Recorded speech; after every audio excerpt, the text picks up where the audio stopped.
Bueno, vamos a ver un texto del Antiguo Testamento, es Isaías 2:4, es muy parecido al que se leyó ahorita. Vamos a buscar la ayuda divina primero y vamos a comenzar.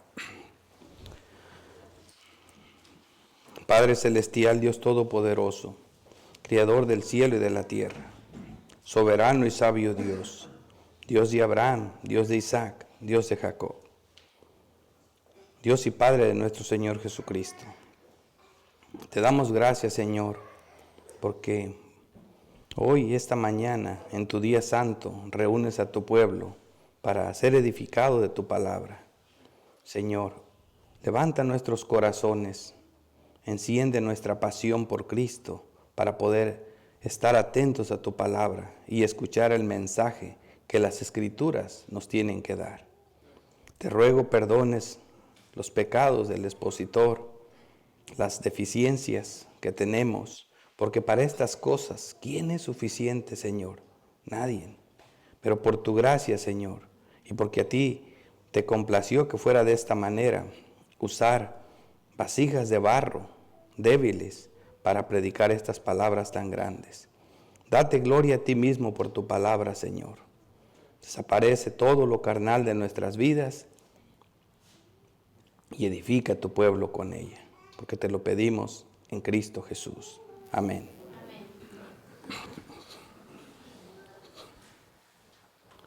Bueno, voy a leer este texto, Isaías 2:4.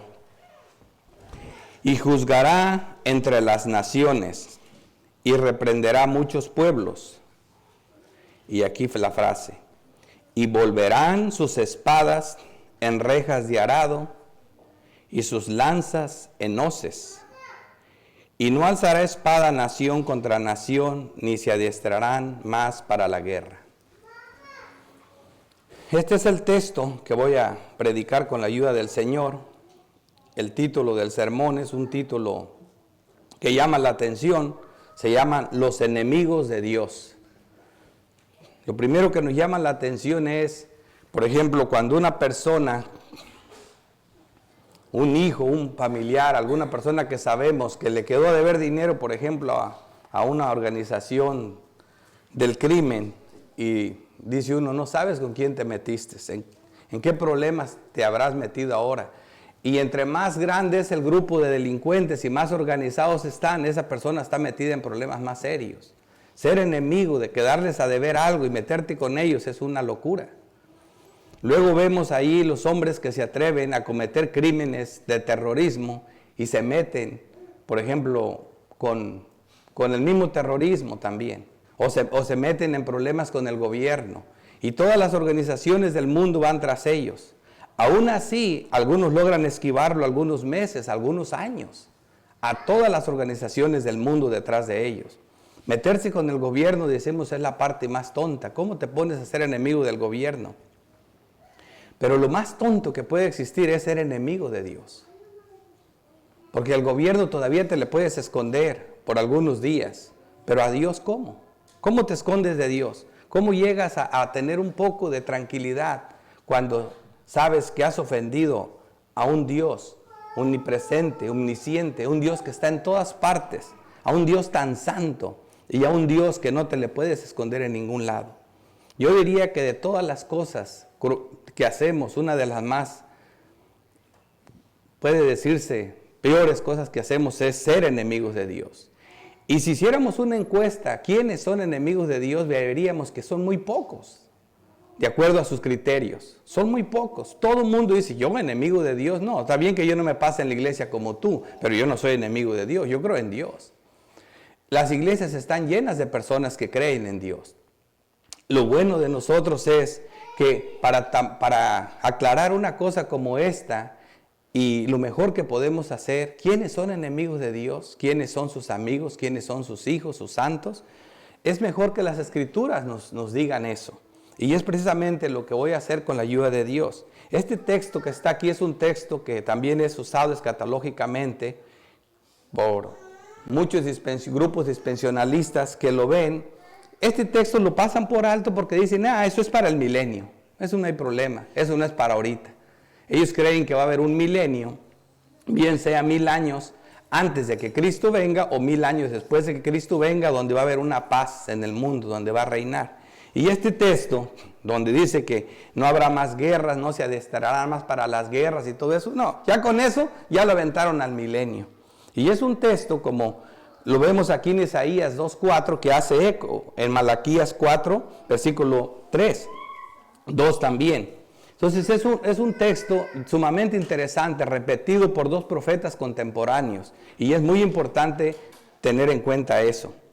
Así que lo que vamos a ver aquí es esto: ¿quiénes son los enemigos de Dios? Porque dice aquí el texto: juzgaré entre las naciones y reprenderá a muchos pueblos, y volverán sus espadas en rejas de arado. Fíjense lo que dice el texto. Quizás algunos no sepan lo que es un arado, pero muchos sí. Pero un arado es una pieza que ara la tierra, que sirve para cultivar la tierra, para sembrar. Entonces la reja es la parte que va cortando la tierra. Y aquí está diciendo el texto que estas personas volverán sus espadas en rejas de arado. Es como si las fueran a fundir otra vez, y de las espadas van a ser rejas de arado. Y sus lanzas, que es otro instrumento de guerra, la van a convertir en una hoces. Y la hoz sirve para cosechar. El arado para sembrar, la hoz para cosechar. No alzará espada nación contra nación, ni se adiestrará más para la guerra. Aquí vemos estos hombres que no son enemigos de Dios. Esto describe a personas que no son enemigas de Dios. Y lo vamos a ver. Entonces, al ver estos textos aquí, vamos a ver un poquito el contexto. Luego voy a leer estos textos para contextualizar esto, y luego voy a explicar quiénes son los enemigos de Dios y quiénes no. Isaías 4 en el versículo 1 dice: acontecerá que en los postreros tiempos, que el monte de la casa de Jehová será establecido por cabecera de montes y más alto que los collados, y correrán a él los pueblos. Y aquí ya la profecía, desde que dice los postreros tiempos, ¿cuáles son los postreros tiempos? Ya lo avientan todo a un milenio, y no. La Biblia no nos dice eso. Los postreros tiempos, solamente hay muchos versículos que prueban cuáles son los postreros tiempos. Yo solo voy a usar uno, porque me quedaría aquí. Primera de Pedro, versículo 1, Primera de Pedro, capítulo 1, en el versículo 18. Dice la palabra de Dios: sabiendo que fuiste rescatado. El propósito de este versículo es solo mostrar cuándo son los postreros tiempos, cuándo comienzan. Aquí dice que sabiendo que fuiste rescatado de vuestra vana manera de vivir, la cual recibiste de vuestros padres, no con cosas corruptibles como oro o plata, sino con la sangre preciosa de Cristo. Aquí vemos unas personas que estas personas que estamos viendo aquí en este texto son personas que fueron redimidos con la sangre de Cristo. Dice, como de un cordero sin mancha y sin contaminación. O sea que para este tiempo ya Cristo vino a morir por ellos. Y dice, ya destinado desde antes de la fundación del mundo. Destinado desde antes de la fundación del mundo. Pero manifestado en los postreros tiempos por amor de vosotros. ¿Cuáles son los postreros tiempos? El tiempo que vino Cristo a morir por nosotros. Claro. Así que los postreros tiempos comenzaron cuando Cristo vino y murió por nosotros y derramó su sangre para redimirnos de nuestros pecados. Creo que con ese texto es suficiente para mostrar que este versículo, este capítulo, los postreros tiempos, es en el tiempo de nuestro Señor. Eso es todo lo que me interesa de aquí. Luego en el versículo 2 de aquí mismo, Miqueas, vendrán muchas naciones y dirán: venid, subamos al monte de Jehová y a la casa del Dios de Jacob, y nos enseñará en sus caminos y andaremos por su verdad. Porque de Sión saldrá la ley y de Jerusalén la palabra de Jehová. Aquí dice que vendrán muchas naciones y dirán: venimos, subamos al monte de Jehová. Al monte de Jehová. Y es otro texto que vemos, dicen, bueno, ¿cómo es posible que el monte de Jehová será cabecera de todos los montes? Son versículos que no se pueden interpretar de una manera literal, solamente sería espiritual. ¿Cómo es posible que un monte sea cabecera de muchos montes? pero la Biblia nos habla de esto. Esta profecía también ya se cumplió en el Nuevo Testamento. En Hebreos 12, 18 nos habla del cumplimiento de esta profecía. Este monte de Dios era un monte que cuando se acercaba a Moisés, ahí era un monte espectacular. Era el lugar donde Dios se presentaba a su pueblo. Pero no podía el pueblo estar ahí, solamente iba Moisés, porque era algo terrible, algo espantoso para el pueblo por causa de su pecado. Así que vemos que aquí hay una profecía que dice que en este tiempo ese monte estará con nosotros, será cabecera de todos los montes. Y aquí vemos el cumplimiento de esa profecía en Hebreos 12, 18, ya en los posteriores tiempos, que es el Nuevo Testamento.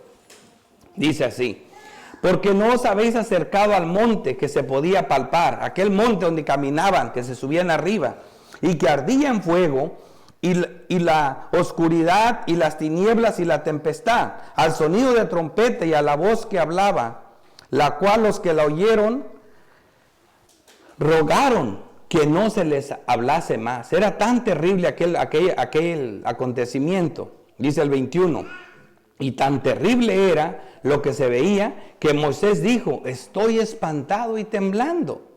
Y fíjense la promesa. Dice uno: wow, pero Moisés, ¿cómo podía estar ahí? ¿Qué diera yo con estar ahí? Pero fíjate lo que dice: sino que os habéis acercado al monte de Sión. Nosotros los creyentes, mire, a la ciudad del Dios vivo, Jerusalén la celestial, a la compañía de muchos millares de ángeles, a la congregación de los primogénitos que están inscritos en los cielos. Esos son los santos. A Dios, el juez de todos, a los espíritus de los justos hechos perfectos, que son los santos. A Jesús, el mediador del nuevo pacto. Y a la sangre rociada que habla mejor que la de Abel. Qué cosas de momentos tan gloriosos estábamos viviendo, empezando con Cristo. Fíjate lo que Cristo logró. Así que esta profecía que era para los postreros tiempos, vemos su cumplimiento ya más cerca. Esto es tan interesante. Y aquí mismo habla, dice que en aquel día, dice Jehová, juntaré la que cojea, recogeré la descarriada y a la que afligí. Y pondré la coja como remanente y a la descarriada como nación robusta. Y Jehová reinará sobre ellos en el monte de Sión desde ahora y para siempre. Dice uno: wow, qué profecía, que Dios cumpla esto pronto. Entonces vemos aquí que estas son las promesas para los amigos de Dios, para los que hicieron de sus espadas arados y de sus lanzas hoces. Pero estas personas son las que se habla de esta paz y de estos beneficios. Pero el resto, en contraste con los demás, con los que no están ahí, aquí también habla la Biblia de que siempre habrá guerras. Y los dispensacionalistas piensan que cuando dice no habrá y habrá paz en mi santo monte, ellos piensan literalmente que no debe de haber ninguna guerra. Y por eso no puede ser en este tiempo, los postreros tiempos. Y hacen ahí muchas cosas que hacen que la doctrina sea muy errada. Pero vemos aquí que la Biblia dice lo diferente. Dice, en los distintos, aquí vemos en Joel 3, versículo 1, vamos a probar que las guerras, los pleitos y los enemigos de Dios estaban presentes en aquel tiempo, están presentes ahora y lo estarán hasta que el Señor venga. Porque he aquí, en aquellos días y en aquel tiempo, otra vez Joel citando los tiempos postreros. Proclamad esto entre las naciones, versículo 9. Proclamad guerra, ¿ves? Guerra. Despertad a los valientes, acérquense, vengan todos los hombres de guerra. Fíjense la diferencia, los hombres de guerra. Ahora el versículo 10, Joel 3:10. Fíjense la diferencia, fíjense lo que estos hombres hacen, los enemigos de Dios. Dice, forjad espadas de vuestros asadones. Aquí hay algo contrario. Estos van a forjar espadas de los asadones. Forjar espadas de vuestros asadones, lanzas de vuestras hoces. Al revés. Estos van a ser de los instrumentos de cultivo, instrumentos de guerra. ¿Por qué? Porque ellos van a estar en guerra siempre, los enemigos de Dios. Y luego dice aquí, diga al débil, fuerte soy. Aquí no hay lugar para paz. En los postreros tiempos dice, echad la hoz porque la mies está ya madura, venid, descended, porque el lagar está lleno, robustas las cubas, porque mucho es la maldad de ellos. ¿Ve? Aquí son llamados a la guerra. Así que por un lado los amigos y por un lado los enemigos del Señor. Y esto hasta que diga aquí, el sol y la luna se oscurecerán y las estrellas retraerán su resplandor. Este texto lo traigo para probar que esto se va a llegar ¿hasta dónde? Hasta el fin del mundo. Siempre que vean este texto, el sol y la luna se oscurecerán, ese es el día del fin del mundo. Hasta entonces va a haber guerras. Y lo vemos como lo que Jesucristo lo describe en Mateo 24, versículo 6. Dice, y oiréis de guerras y rumores de guerras. Mirad que no os turbéis, porque es necesario que todo esto acontezca, pero aún no es el fin. Las guerras van a estar presentes hasta que el Señor venga. Esto era lo importante. Con esto en mente y con esto de introducción clara, comenzamos ahora sí a definir claramente en 2 puntos nuestro sermón. Estamos hablando de los enemigos de Dios y queremos ver quiénes cambiaron sus espadas en rejas y arados, sus lanzas en hoces. Y por otro lado queremos saber quiénes forjan espada de vuestros asadones y lanzas de vuestras hoces. Son 2 grupos diferentes que la Biblia los describa. Porque nosotros podemos decir, bueno, yo soy amigo de Dios y no tengo ningún problema. Pero que la Biblia nos hable de sus características, de quiénes son. Así que lo primero que veremos, ¿quiénes cambiaron sus espadas en rejas y arado y sus lanzas en hoces? Es lo primero que vamos a ver. Ya de aquí voy a citar más textos más rápido. Sería mejor que si no pueden ir ahí, luego ya ven que tenemos todo esto grabado y está el bosquejo para cualquier cosa. Primera de Reyes 19:19. Vamos a ver quiénes cambiaron sus espadas en rejas y arado y sus lanzas en hoces. Vemos aquí que Elías, un hombre de Dios, un hombre que es muy conocido por todos nosotros, iba a escoger a la persona que lo iba a asistir y le iba a hacer un llamado a una persona. Y aquí vamos a ver una característica importante de un hombre que cambió sus espadas por rejas y arado y sus lanzas en hoces. Primera de Reyes 19:19. Partiendo él de ahí, halló a Eliseo. Elías encuentra a Eliseo, hijo de Safat, que araba con 12 yuntas de bueyes, 12, delante de sí, y él tenía la última. Y pasando Elías por delante de él, echó sobre él su manto. Entonces, dejando a los bueyes, vino corriendo en pos de Elías y dijo, te ruego que me dejes besar a mi padre y a mi madre. Esto se me parece a esas personas que ponían pretextos para seguir a Cristo, pero nada de eso hay. Vean lo que sigue. Y luego te seguiré. Y él le dijo, ve, vuelve. ¿Qué te he hecho yo? Y se volvió. Fíjese a qué se volvió. Y se volvió y tomó un par de bueyes y los mató, y con el arado de los bueyes coció la carne y la dio al pueblo para que comiesen. Después se levantó, fue tras Elías y le servía. Este hombre, cuando tuvo el llamado por Dios eficaz, fíjate lo que hizo. Él traía todo un cultivo de animales. Él estaba arando la tierra. Él era responsable de 12 yuntas. Él traía la última. Yuntas, bueno, mucha gente sabe qué es eso, pero están arando la tierra. Cada yunta tenía su arado y estaban sembrando. Él traía la última. Viene Elías y le hace un llamado. El muchacho dice, déjame besar a mis padres. Pero no es porque le importaba primero hacer eso. No, fíjense lo que hizo. Fue y con la madera que se usaba en su yunta, la madera era el yugo donde conectaba un buey con el otro buey. Hay un pedazo de madera. Y luego el arado que va ensartado en la tierra para conectarse a ese yugo, y llevaba otro pedazo de palo. Con esa leña, y él hizo fuego y degolló los bueyes y los mató y los sacrificó, los dio a sus familias, comieron y se fue. En otras palabras, sepultó todo su pasado, dejó todo atrás, dejó al mundo atrás y siguió adelante al hombre de Dios. O sea, nada de que, espérate, cuídame los bueyes, ahorita regreso, nada. Le llegó el llamado por Dios y hizo un cambio inmediatamente. Dejo el mundo, sigo a Cristo. Eso es lo que vemos. Esa es la primera característica de un verdadero amigo de Dios.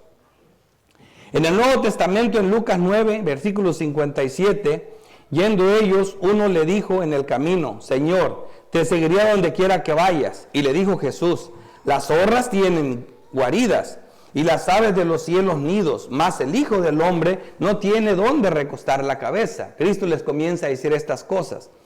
Y dijo otro: sígueme. Él le dijo: Señor, déjame que primero vaya y entierre a mi Padre. Y es la respuesta del Señor. Jesús le dijo: deja que los muertos entierren a sus muertos. Tú ve y anuncia el reino de Dios. Anuncia el reino de Dios, cultiva el reino. Entonces también dijo otro: te seguiré, Señor, pero déjame que me despida primero de los que están en mi casa. Parece ser que esto fue lo que hizo Eliseo, pero vemos que no. Eliseo fue y sepultó completamente sus ocupaciones, se retiró del oficio y quemó sus herramientas, las cambió sus espadas por arados. Él cambió todo. Aquí que vemos aquí en el 62, Lucas 9:62 dice: y Jesús le dijo: ninguno, porque aquí había muchos descalificados. Todos decían: yo te voy a seguir, pero espérame, déjame ir a hacer esto. Yo te voy a seguir, pero déjame, voy y beso a mis padres. Yo te sigo, pero déjame, voy y entierro a mis muertos. Yo te sigo, pero Jesús les habla de un costo. Les dice: miren, fíjense cómo están las cosas. Las zorras tienen cuevas y las aves nidos, pero el Hijo de Dios no tiene ni donde recostar su cabeza. O sea, fíjense lo que están haciendo. Y aquí este versículo es clave. Dice: y Jesús le dijo: ninguno que poniendo su mano en el arado mire hacia atrás es apto para el reino de los cielos. Aquí vemos hombres que cambiaron sus espadas en rejas y arado, sus lanzas en hoces, y ya están dedicándose al cultivo del reino. Y una vez que ponen la mano en ese arado, el arado es lo que sostiene, es un palo que sostiene al arado en la tierra, y mira hacia atrás, no es apto para el reino de los cielos. O sea, estas personas, los verdaderos amigos de Dios, dejan al mundo atrás y sus cosas y siguen a Cristo. Ponen a Cristo por delante, y eso es lo que Cristo confirma aquí. Jesús habla esto en medio de la evangelización de la mujer samaritana. Más ejemplos de cómo los verdaderos hijos de Dios se dedicaron al cultivo del reino. Y es bien usado en las Escrituras que los hombres que cambiaron sus espadas por rejas y arados se dedicaron a un cultivo nuevo, al cultivo de la predicación de la palabra de Dios. Y las Escrituras están llenas de ejemplos. Voy a dar un recorrido rápido por algunos textos para que vean cuántos ejemplos hay de esto. Cuando Jesucristo estaba evangelizando a la mujer samaritana, en ese momento hubo un intermedio en Juan 4:35, donde le dice: ¿no decís vosotros aún faltan 4 meses para que llegue la siega? He aquí os digo, alzad vuestros ojos. Es como decir, alzad tus ojos y mira al mundo, y mirad los campos, que es el mundo, porque ya están blancos para la siega. Y en esto es verdad el dicho: uno es el que siembra y otro es el que ciega.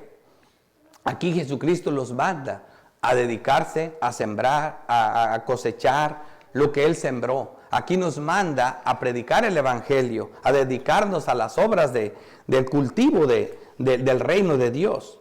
Dice: yo os he enviado a cegar lo que vosotros no labrasteis, otros labraron, y vosotros habéis entrado en sus labores. Así que entramos a un campo donde nosotros vamos a cosechar lo que nosotros no sembramos, porque la palabra de Dios la siembra el Señor. Dios es el que salva, pero Dios nos manda a beneficiarnos de algo que nosotros no tenemos nada que hacer. Yo predico la palabra de Dios. Dios es el que salva, Dios hace la obra. Uno se beneficia cuando una persona se salva, pero realmente nosotros simplemente estamos haciendo lo que Dios nos manda, pero realmente es Dios el que salva. Por eso dice aquí: yo os he enviado a cegar lo que vosotros no labrasteis, otros lo labraron, y vosotros habéis entrado en sus labores. Otro ejemplo de la siembra espiritual, la parábola del sembrador. Y les habló muchas cosas por parábolas, diciendo: he aquí el sembrador salió a sembrar. Esa parábola la conocen bastante, y lo que estoy tratando de explicar aquí es cómo los hombres que cambiaron sus espadas en rejas y arado, ahora se dedican al cultivo del reino. Vemos otra parábola que les dice: les refirió otra parábola diciendo: el reino de los cielos es semejante a un hombre que sembró una buena semilla en su campo. Hay muchos ejemplos de todo esto. Respondiendo él le dijo, el que sembró la buena semilla es el Hijo del Hombre, ¿ven? El que siembra es Cristo. El campo es el mundo, por eso les decía. La buena semilla son los hijos del reino y las cizañas son los hijos del malo. Aquí vemos siempre los enemigos de Dios con los amigos de Dios viviendo juntos. Ambos, los santos con los impíos creciendo y viviendo juntos hasta el día del juicio final. Y vemos otro ejemplo en Lucas 10. Y les decía, la mies a la verdad es mucha, mas los obreros pocos. Por tanto, rogad al Señor de la mies que envíe obreros a sus mies. Aquí vemos otra vez que la cosecha es mucha y que le roguemos a Dios que prepare hombres capacitados, porque hay mucha necesidad en el mundo, para que sean enviados. Y vemos otra vez que todo es en el contexto de un cultivo, como si el mundo fuera el campo y todas estas personas es una cosecha que está lista para ser levantada. Y Dios va a hacer la obra, pero nos manda igual a nosotros a predicar el evangelio, a evangelizar.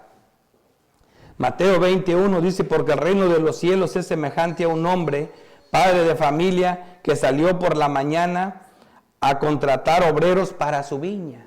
Para su viña, otra vez el campo. Siempre estamos hablando de lo mismo. Así que estas son características de los amigos de Dios. Cuando son cambiados y hacen la paz con Dios, como dice Romanos 5:1, justificados pues por la fe, tenemos paz para con Dios por medio de nuestro Señor Jesucristo. Y aquí hay un momento en que todos somos enemigos de Dios, pero algunas personas, los creyentes, las personas que Dios tuvo misericordia, sabemos que Dios los justificó y hacen la paz para con Dios y ahora ya no son enemigos, sino amigos de Dios. Así que vamos a ver quiénes forjan sus espadas en vuestros asadones y lanzas en vuestras hoces. Ya vimos los amigos primero, ahora vamos a ver los enemigos. Y esto es bien importante. Esto es el tema más importante, porque los amigos ya los vieron. Son personas, como dice Hechos 34. Entonces Pedro, abriendo la boca, dijo, en verdad comprendo que Dios no hace acepción de personas, sino que en toda nación se agrada de los que le temen y hacen justicia. Dios envió mensaje a los hijos de Israel, anunciando el evangelio de la paz por medio de Jesucristo, este Señor de todos.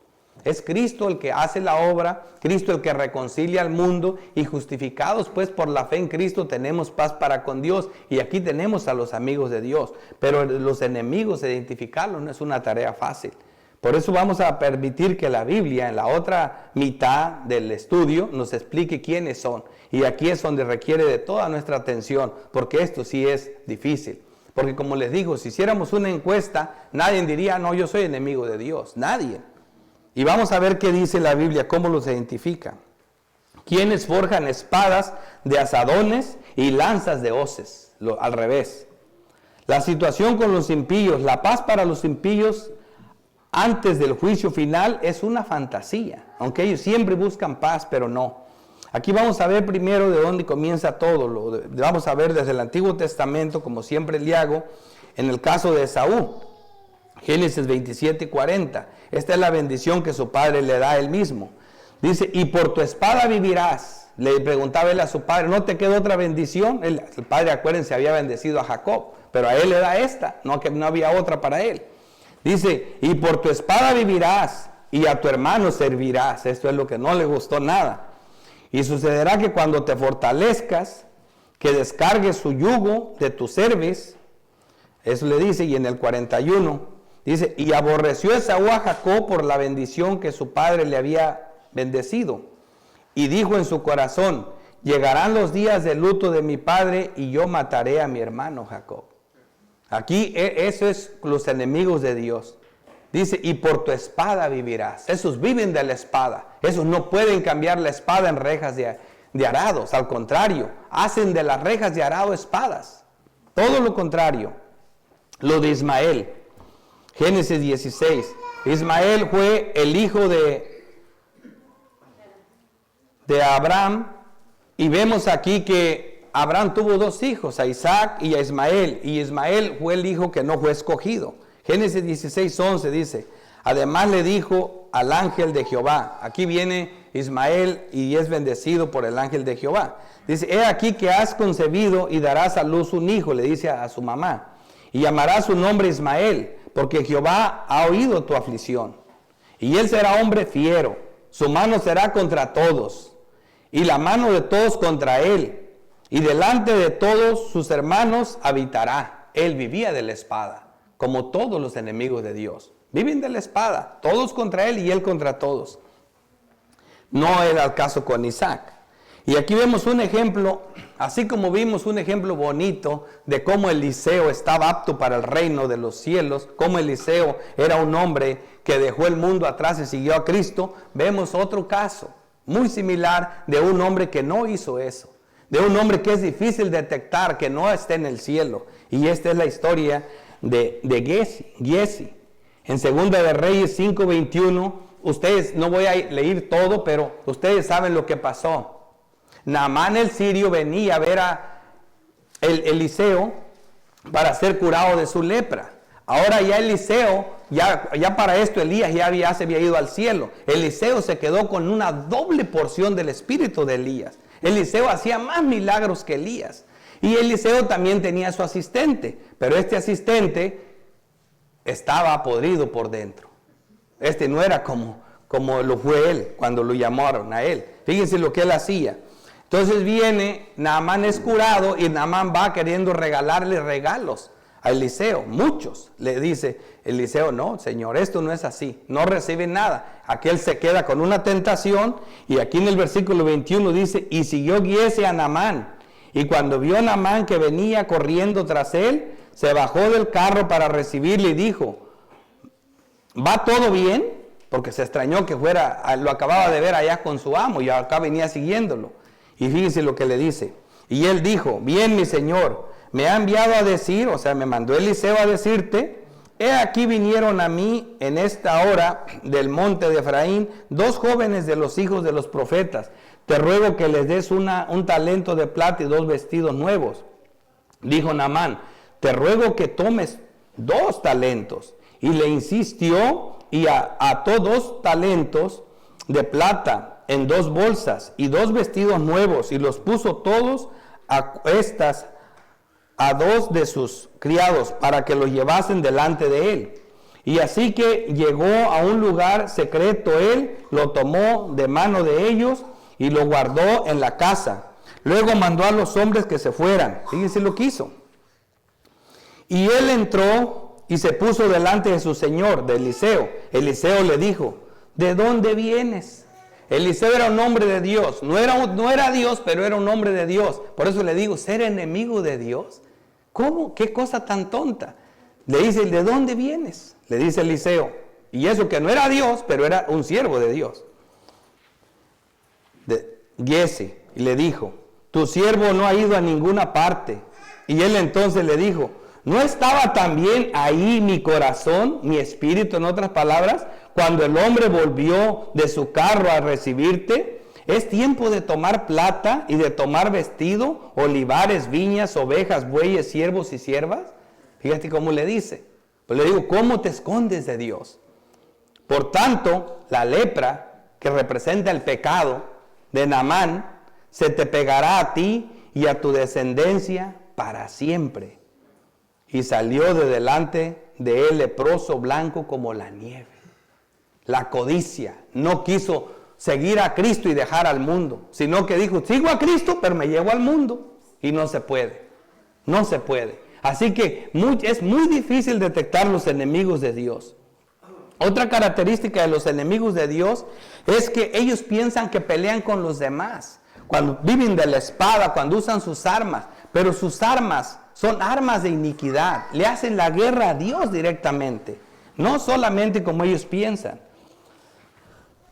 Cuando viven de la espada, pelean unos con otros. No solo se hacen la guerra a ellos mismos, sino se la hacen a Dios, como lo vamos a ver en estos textos. Los hombres le hacen la guerra a Dios con sus actos. Dice yo me defiendo, yo no me dejo de ninguno, pero yo no soy enemigo de Dios. Bueno, vamos a ver. Isaías 3:8. Pues arruinada está Jerusalén y Judío ha caído, porque la lengua de ellos y sus obras han sido contra Jehová. contra Jehová, para irritar los ojos de su majestad. Sus obras son contra Jehová para irritar los ojos de su majestad. Salmo 57, 4. Mi vida está entre leones, estoy echado entre hijos de hombres que vomitan llamas. Sus dientes son lanzas y saetas, y su lengua espada aguda. ¿Ves cómo ve Dios las obras inicuas de los hombres? Dios ve al hombre haciéndole la guerra. Salmo 64. Escóndeme del consejo secreto de los malignos, de la conspiración de los que hacen iniquidad, que afilan como espada su lengua. Lanzan cual saeta suya palabra amarga, para asestar y a escondidas al íntegro. De repente lo asaetan y no temen. ¿Ve cómo ve Dios esto? Proverbios 12, 18. Hay hombres cuya palabras son como golpes de espada, que hieren. Mas la lengua de los sabios es medicina. Todo al revés. Jeremías 9, 3. Hicieron que su lengua lanzara mentira como un arco. La lengua es como un instrumento de guerra, lanzando mentiras como un arco, afilada como una espada. Y no se fortalecieron para la verdad en la tierra, porque de mal en mal procedieron y me han desconocido, dice Jehová. Me han desconocido a mí, dice Jehová. Dios besa contra él, una guerra contra él. Y luego Santiago nos lo aclara bien clarito. Santiago 4:1 dice, ¿de dónde vienen las guerras? ¿De dónde vienen los pleitos? Entre vosotros. ¿No es de vuestras pasiones las cuales combaten en vuestros miembros de adentro? Codicias, y no tenéis, matas, ardes de envidia, no podéis alcanzar, combatís, porque no quieres y no puedes, combates, peleas, y luchas, pero no tienes lo que deseas porque no pides, y si pides, pides mal. No recibes porque pides mal para gastar en vuestros placeres. O sea, no se puede estar recibiendo cosas de Dios cuando quieres los placeres de la tierra. Cuando pides para tus placeres, vives para el mundo. Y dice aquí el 4, oh almas adúlteras, ¿no sabéis que la amistad del mundo es enemistad contra Dios? Ah, yo no sabía eso. Sí, la amistad con el mundo Dios la ve como enemistad contra él. Cualquiera pues que quiera ser amigo del mundo se constituye enemigo de Dios. Yo no sabía eso. Bueno, la Biblia lo está diciendo. Quería saber quiénes son los enemigos de Dios. Los que se constituyen amigos del mundo se declaran enemigos de Dios. Eso se pone más difícil. En el Nuevo Testamento vemos en Marcos unos ejemplos increíbles de estas historias. Aquí vemos en Marcos 12, versículo 1. Esto es interesante porque estamos hablando de la semana de la pasión de Cristo. Es comenzando del domingo de Ramos hasta el día viernes que Él murió. Y aquí vemos esto que aconteció como un martes. Esto de Marcos 12, 1 dice, entonces comenzó Jesús a decirles por parábolas, un hombre plantó una viña, la cercó de vallado, cavó un lagar, edificó una torre y la arrendó a unos labradores y se fue lejos. Aquí está viendo Cristo cómo hicieron esto los enemigos de Dios. Sabemos que esto es lo que hizo Dios con nosotros. Dice, y a su tiempo envió a sus siervos, los labradores. ¿Quiénes eran? Elías, Isaías, Malaquías, Miqueas, Oseas. Todos esos son los hombres que mandó. Dice, a su tiempo envió un siervo a los labradores para que recibiesen de estos del fruto de la viña. Mas ellos tomándolos los golpearon, que es lo que han hecho, y le enviaron con las manos vacías. Volvió a enviarles otro siervo, pero apedrándole le hirieron en la cabeza y también lo enviaron apretado. Lo enviaron afrentado, perdón. El 5. Volvió a enviar otro y a este mataron y a otros muchos golpearon y unos matando a otros. Es lo que decía Elías. Han matado a todos tus profetas. Ya nomás yo quedo y me andan buscando para matarme. Dice, más aquellos labradores dijeron entre sí, Estos labradores que estamos describiendo aquí son hombres que cambiaron sus arados por espadas y sus hoces por lanzas. No, esos son enemigos de Dios. Dice, más aquellos labradores dijeron entre sí, este es el heredero. Acuérdense que este es Cristo. Venid, matémosle y la heredad será nuestra. Tomando, le mataron y le echaron fuera de la viña. Fuera de la viña. Es lo que hicieron con Cristo. ¿Qué pues hará el Señor de la viña? Vendrá y destruirá a los labradores y dará su viña a otros. Esta parábola sabía Israel que se la estaba diciendo a ellos. Esto mismo lo vemos que pasó con lo de la higuera estéril de Marcos 11. Aquí mismo les hace esta historia Jesucristo. Haz de cuentas que en la mañana Jesús había salido de Betania, iba a Jerusalén, le dio hambre y vio una higuera que tenía buenas hojas y pasó, se arrimó a ella para ver si encontraba algo de fruto. Levantando las hojas y vio que no había nada y la maldijo. Luego va a Jerusalén, hace la purificación del templo. Cuando llega a Jerusalén, ¿qué encuentra? Un templo ferviente, lleno de hombres, miles y miles de peregrinos que venían con sus corderos. Se cree que se sacrificaban 200,000 y tantas ovejas. Era una cosa increíble. Cuánto fervor religioso, cuánta pasión por Dios. Oh, cuántos amigos de Dios hay aquí. Entonces Jesucristo va al templo y mira todas esas cosas y vio algo tan increíble. ¿Y qué llega? Vio que en el patio de los gentiles estaba lleno de negocios. Agarra y volca mesas, se molesta, impedía que movieran las cargas de un lado a otro, lleno de furia y de coraje por lo que estaban haciendo. Se regresa para Betania y después otro día por la mañana ven y pasan y ven que la higuera que había maldecido se había secado. Entonces, ¿qué dice la Biblia? También ahí la palabra de Dios dice que la higuera no era tiempo de higos. Las higueras normalmente daban los higos en agosto, septiembre. Jesús hace esto en abril, pero Jesús sabía que si la higuera tenía hojas, en abril, ya para entonces tenía que tener los higos que son los higos tempranos que salen, higos verdes que le llamaban, y ya deberían de estar ahí. Entonces, si Jesús no encontró esos higos, sabía que la higuera era estéril, que no iba a dar los higos, por eso la maldice.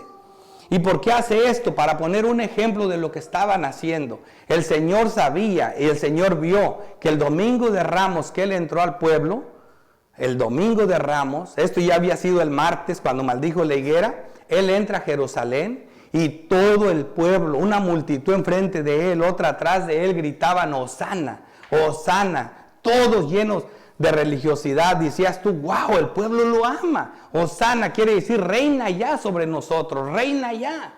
Y el pueblo estaba gozoso. Entonces Jesús decía, mira cuánta gente. Pero ¿saben qué? Él era Dios. No todos eran amigos.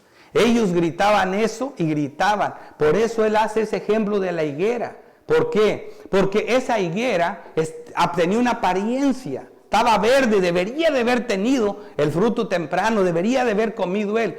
Si no tenía ese fruto era obvio que era estéril, por eso la maldice. Por fuera se miraba hermosa, se miraba lista con fruto, pero al llegar no lo tenía. Así este pueblo gritaba Hosana, gritaba delante de Dios.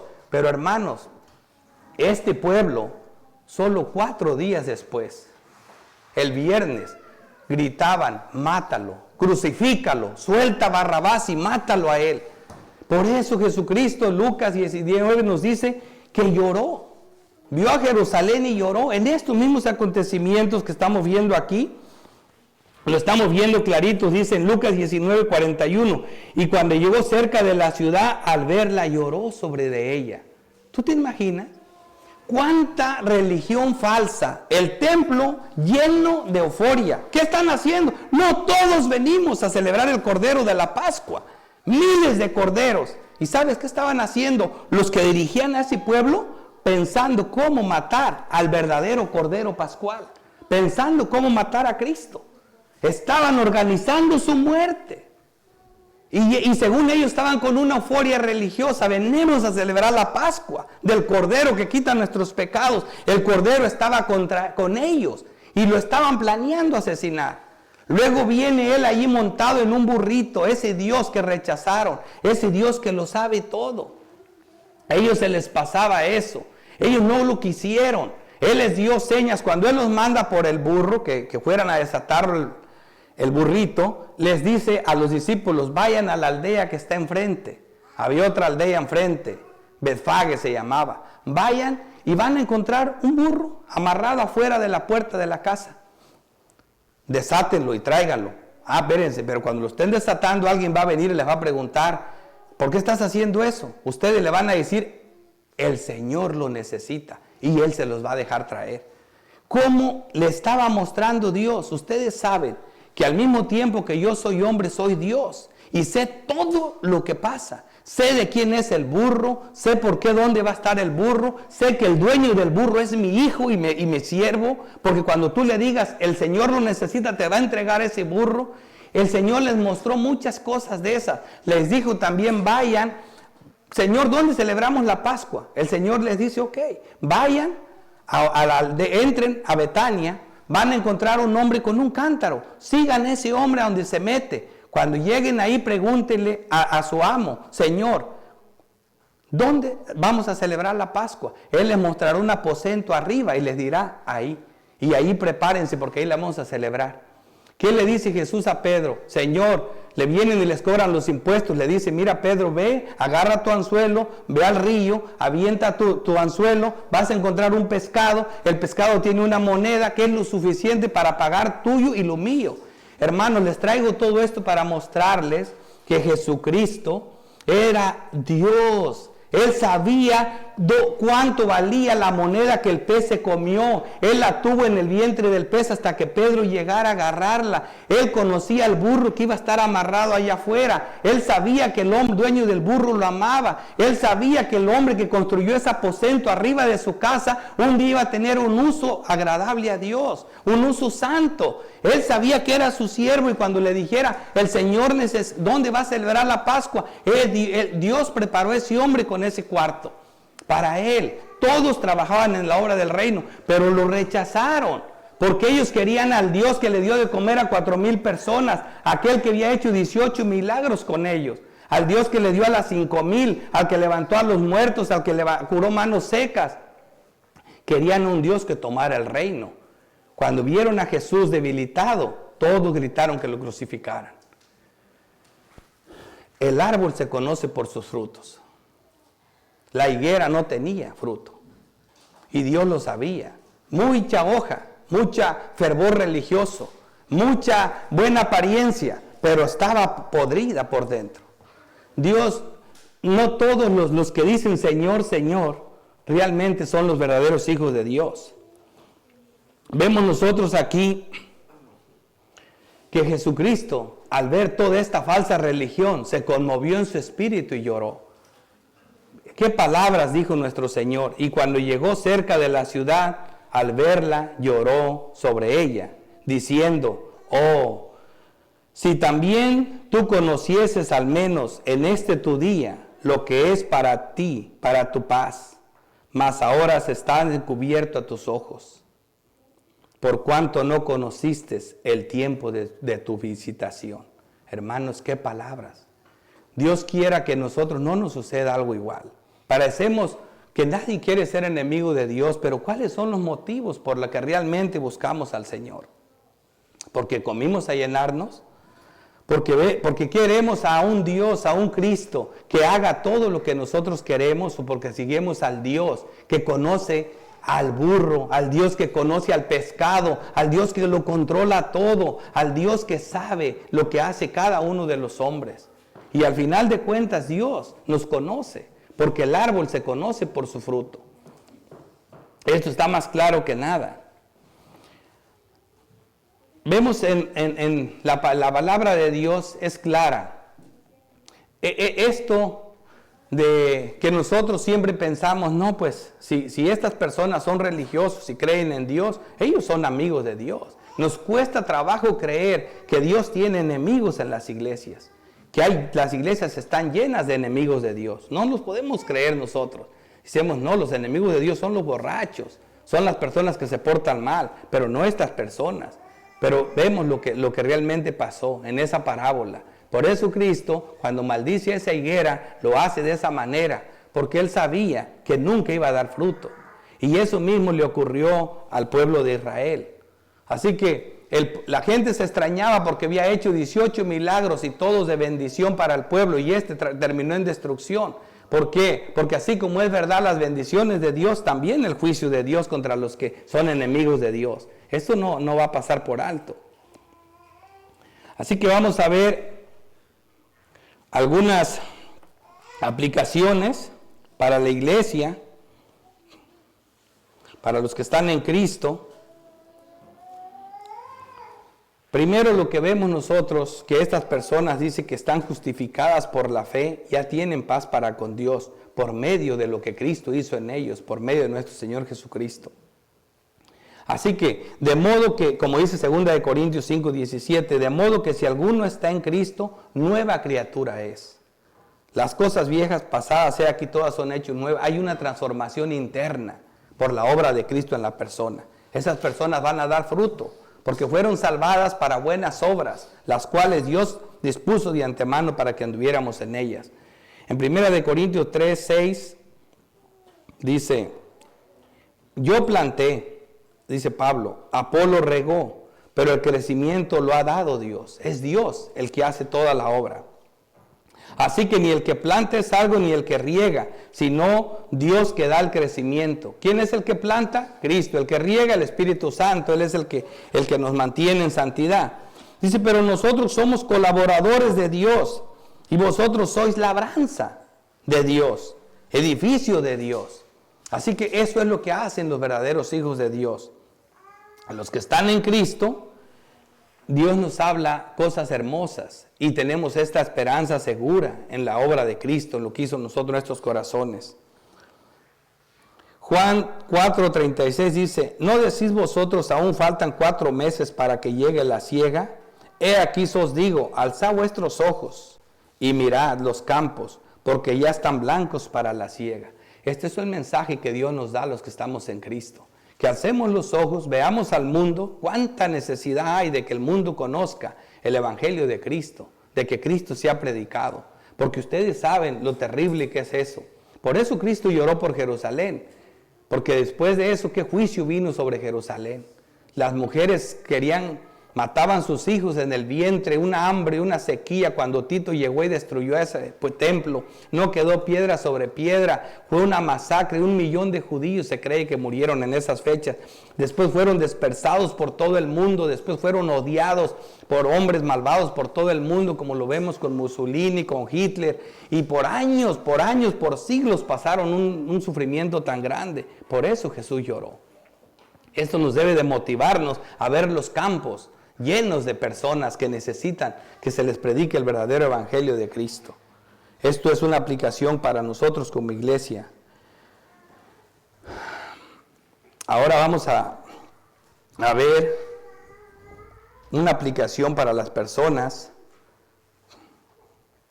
que están todavía sin Cristo, a los que están sin Cristo, a las personas que de alguna manera están ahí, pero todavía no están ahí. Esa es una aplicación muy solemne y la vamos a ver aquí. Dice, Jesús habla esto en medio de la evangelización de la mujer samaritana.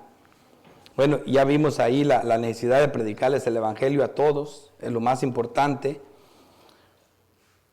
Pero quiero que oigan estas palabras que están en Apocalipsis 13, versículo 15, para terminar. Apocalipsis 13, versículo 15. Y se le permitió infundir aliento a la imagen, a una estatua de la bestia, para que la imagen hablase, hiciese matar a todos los que no la adorasen, o la que no la adoraban. Y hacía que todos, pequeños, grandes, ricos, pobres, libres, esclavos, se les pusiese una marca en la mano derecha y en la frente. Este versículo tan prohibido de tocar. Este versículo habla de las personas que son enemigas de Dios. Dice, hacía que todos, pequeños, grandes, ricos, pobres, libres y esclavos, se les pusiese una marca en la mano derecha y en la frente. Y luego continúa diciendo, y que ninguno pudiese comprar ni vender, sino los que tuvieran la marca y el nombre de la bestia, el número de su nombre. Aquí hay sabiduría, el que tiene entendimiento cuente el número de la bestia, que es su número de hombre, y su número es 666. Y ahí se sueltan hablando. Que es un chip que se le va a poner en la mano, que no, que esa es la tarjeta de crédito, que cuando va a pasar. Y realmente lo que está diciendo es otra forma de identificar a los amigos de Dios y a los enemigos.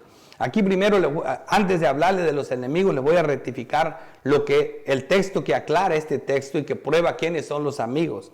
En Deuteronomios 11:18 nos dice: por tanto pondréis estas mis palabras en vuestro corazón. Es una instrucción de Dios a su pueblo. Y en vuestra alma. Y las atarás como señal, oigan esto, como señal en vuestra mano derecha, como una señal en la mano. Y serán por frontales entre vuestros ojos, aquí, donde se controla tu voluntad, todo tu ser. Dice, y las enseñarás a vuestros hijos, hablando de ellas cuando te sientes en tu casa, cuando andes por el camino, cuando te acuestes, cuando te levantes, y las escribirás en los postes de tu casa y en tus puertas.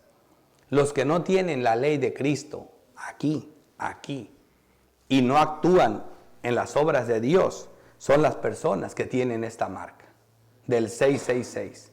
Y estas personas se ve lo que hacen. ¿Por qué? Porque lo que los controla todo tiene que ver con el mundo.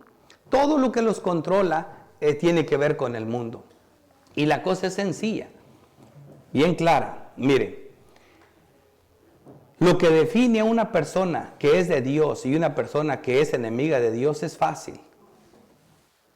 Una sola cosa cumple toda la ley. Amarás a Dios con todo tu corazón, con toda tu mente, con todas tus fuerzas, con toda tu alma, con todo tu ser. Si tú logras algo así, eso es imposible para el hombre. Eso es cumplir la ley. Por eso la Biblia dice ahí mismo, les dice Jesucristo en esas parábolas, tengan fe. Dice, porque si tuvieras fe, le podrías decir al monte, ve y tírate en el mar, y te obedecería. Cuando yo me pongo a pedirle a Dios, Señor, te pido que concedas que yo te ame con mi mente, con mi corazón, con mi ser, con mis fuerzas, con mi carne, con todo mi ser, con todas mis células, con todo lo que yo soy, que tú seas el centro de mi vida, que te entrones en mi corazón. Y cuando termine de orar, ¿sabes qué pienso? Pienso y digo yo, Señor, si yo fuera tú, yo te diría, me contestaría a mí, mejor pídeme que tire al mar, tire al Himalaya, tire a los Andes al mar y que los regrese otra vez. Es más fácil que yo haga eso, pero que haga que tú ames a Dios de esa manera. Es imposible. Qué difícil es, hermanos, que nosotros tengamos a Cristo, a Dios, en nuestro corazón como nuestro único Dios. Por eso nadie es suficiente para esto, solo Dios. Solo Dios puede lograr que Cristo, que Él se entrone en nuestras almas y acabar con todos los ídolos de nuestro corazón, que son muchos. Solamente Dios puede lograr una obra tan grande. Es imposible para el hombre. Por eso Cristo le dice, la fe, ten fe. Pero sí, con fe en Cristo podemos. Porque Cristo ama a su ley. Se deleitaba en la ley de Dios. Y cuando tenemos la justicia de Cristo en nosotros, es la única manera, por la obra de Cristo, por un milagro sin precedentes, el milagro más grandioso de la tierra, es que podemos tener a Dios entronado en nuestro corazón. De esa manera podemos ver a los ídolos muy fuera de nosotros. De lo contrario, vamos a ver a las personas. Es fácil saber cuando estas personas están guiadas que tienen la marca en la frente y en la mano derecha. ¿Por qué? Porque si tienen una llamada de un hombre de Dios o algo y le dice, mira, vamos a una reunión a evangelizar. Ok, está bien, vamos. Pero llega otra llamada del jefe, ¿sabes qué? Te voy a pagar el triple, pero ese día trabajo. Luego, ¿a quién van a llamar a cancelar? Al de la reunión, inmediatamente. ¿Por qué? Porque se pesan los ídolos. Y esto pesa más, los dioses. Y el Dios falso pesa más Mamón. No tienen a Dios en el corazón, siempre va a ganar eso. Entonces ahí vemos qué es lo que actúan en favor del mundo. ¿Y qué es lo que los controla? El mundo. Eso es primero. Lo de Dios es secundario. Y ahí sabemos quiénes son los amigos y los enemigos. Los que son controlados por el Espíritu, que Dios los controla, son los amigos de Dios. Así que roguemos a Dios para que nos nos haga ese milagro, porque es una obra grandísima. Roguemos a Dios para que se entrone en nuestros corazones, para que seamos reconciliados con Dios y tengamos paz para con Dios por medio de Jesucristo, Señor nuestro. Oro para que el Señor nos haga ver estas cosas y espero que de alguna manera, con todas las deficiencias, podamos haber recibido el mensaje que el Señor nos tiene en esos textos. ¿Quiénes son los enemigos de Dios y quiénes son los amigos de Dios? Oremos. Padre celestial, Dios todopoderoso, creador del cielo y de la tierra, gracias, Señor, por Jesucristo. Señor, sin Cristo, ¿qué hacemos? ¿A dónde vamos? Gracias por Cristo. Solamente en Él, pensando en la fe que tenemos en Él, podemos aspirar a tan grande honor de ser llamados hijos de Dios, de ser llamados tus amigos. Solamente en Cristo, por su obra maravillosa, porque es lo único que podemos aspirar. Te rogamos, Señor, que Cristo se entrone en nuestros corazones, sea nuestro Señor, controle todas nuestras intenciones, todos nuestros placeres, que Él sea para nosotros el único Dios. Te rogamos que destruyas los ídolos de nuestro corazón, porque te lo pedimos en Cristo Jesús. Amén.